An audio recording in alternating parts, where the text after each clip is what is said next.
Magandang umaga. Igan, kakaapula lang ng sunog na nagsimula pa kagabi sa isang residential area sa Arlegui Street sa Quiapo. Ang mga bombero naubusan pa ng tubig. Darito ang report ni Von Aquino. Sa video na ito, kitang-kita ang paglagablab ng apoy sa isang gusali sa Arlegui Street, Quiapo, Maynila, pasado alas 7 kagabi. Ang mga residente, kanya-kanyang takbo at paghakot ng mga gamit. Ang ibang residente naman nagtulong-tulong na sa pagpapasa ng mga timba para makatulong sa pag-apula ng apoy. Sa inisyal na investigasyon ng Bureau of Fire Protection, nagsimula ang sunog sa ikalawang palapag ng gusali.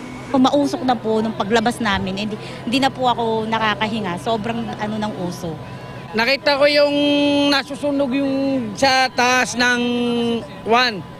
Biglang lumaki yung kwan, apoy. Nataranta yung maraming tao. Ako pumunta ako sa loob, sumisigaw ako, sunog-sunog. Naubusan pa ng tubig ang mga bumbero. 24 na residential at commercial unit ang nasunog, habang 60 pamilya ang nawala ng tirahan. Sa pagtaya ng BFP, aabot sa 2 milyong piso ang halaga ng nasunog na ari-arian. Umabot sa Task Force Charlie ang sunog na nakontrol pasado alas 9 ng gabi. Paulit-ulit ang paalala ng BFP lalo't nagsimula na ang Fire Prevention Month. Kailangan lang natin talaga na pag-ingatan yung ating mga kagamitan, lalong-lalo na madalas yung octopus connection yung nalilimutan natin sa mga bahayan natin. Nagkakaroon tayo ng mga overloading. So nagkakaroon ng problema sa mga electrical wirings natin na madalas pagmulan ng mga sunog.